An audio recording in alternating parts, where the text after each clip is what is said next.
Douglas had taken the midnight goods to a station on the other railway. He was shunting, ready for his return journey, when he heard a faint hiss. That sounds like an engine, he thought. The hiss came again. This time it sounded almost despairing. Who's there? He asked. A whisper came. Are you a Fat Controller's engine? Aye, I'm proud of it. Thank goodness. I'm Oliver. We're escaping to your railway, but we've run out of coal and have no more steam. Is it from scrap you're escaping? Yes. Then it's glad I'll be to help ye. But we maun work fast. Both crews joined in. They took off Oliver's side rods, wrote out transit labels, and chalked scrap everywhere they could. Hee-hee! Hee-hee! The steam is escaping! Hee-hee! Douglas puffed firmly on. Take no notice, he counselled, but they were stopped. The foreman's lamp shone on Oliver. Ah, he exclaimed, a Western engine. His light flickered further back. A Western auto coach and goods brake too. You can't take these. Can we no, said Douglas's driver. They're all for us. See for yourself. Douglas's guard showed him the labels and papers. Oliver's crew, hiding in the coach, hardly dared to breathe. Seems in order, said the foreman grudgingly. But it's queer. Sure and it is, began the guard. But I could tell you queerer. So could I, interrupted the foreman. Right away, guard. A near thing, puffed Douglas with relief. We've had worse, smiled Oliver. We ran at night. Friendly signalmen would pass us from box to box when no trains were about. We're home. They can't catch you new. Tell Isabel and Toad, please. Douglas called out the news and heard a joyful ting-a-ling-a-ling, ting-a-ling-a-ling. He was surprised. Oliver chuckled. That's Isabel, he said. There's a bell on her, you see. She's clever.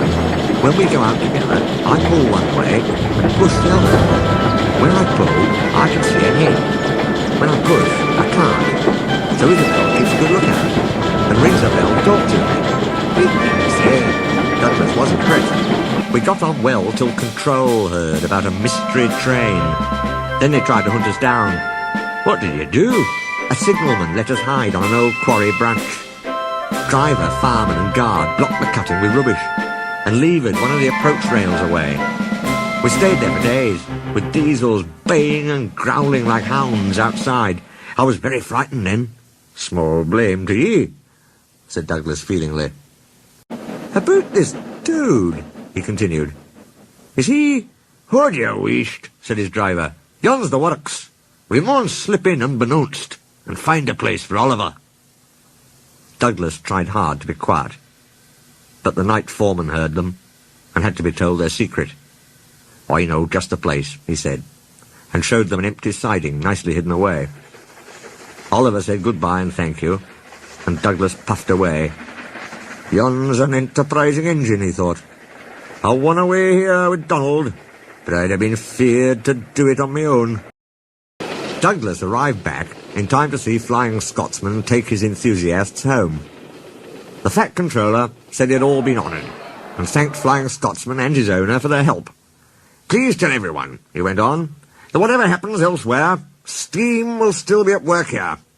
We shall be glad to welcome all who want to see and travel behind real engines. This announcement was greeted with cheers. At last Douglas could tell his news. They were all excited about it, and agreed that something must be done for Oliver. I'm feared, said Donald, some murdering diesel may creep in, and him there alone, lacking steam even to whistle for help. You're right, said James. He won't be safe till the Fat Controller knows. Well, here he is, said a voice. Now, what's this all about? Beg pardon, sir, but we do need another engine. Yes, sir, ventured Gordon. A steam engine, sir. Well, unless one is saved from scrap, there's little hope. But, sir, one has.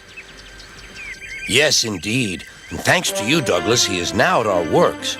Oliver is just what we need for Duck's branch line. Henry spoke a good word for 7101. and the others gave him a welcome. He had good manners for a start, so Henry didn't find it hard to teach him our ways. 7101 finds them different from those of the other railway, but much more interesting.